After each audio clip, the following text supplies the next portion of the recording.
এবং তাদের এখানকার প্রিপারেশন খুবই ভালো এবং তারা দেখেন এরা কিন্তু খুবই অহিংস এবং খুব ভালো।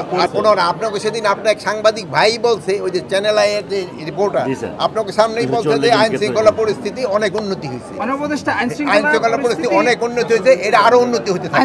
এই বিষয়ে যারা আপনারা বলছেন প্রায় 700-র উপরে যারা এই যে দাড়ি লাগিয়েছে এগুলির অলরেডি আমরা জিডি করেছি এবং তাদের আইনের আওতায় আনার জন্য তাদের কেস করা হচ্ছে এবং যারা এই অপকর্মটা করছে তাদের আমরা খুব তাড়াতাড়ি আমরা আইনের আওতায় নিয়ে আসবো। মানেন যে এখানে কিছু কিছু ফ্যাসিস্ট আছে এবং ফ্যাসিস্টের সাথে সোকল ফ্যাসিস্ট ইন্টেলেকচুয়ালও আছে, তারাও কিন্তু এই জায়গায় ইন্ধন দেয়।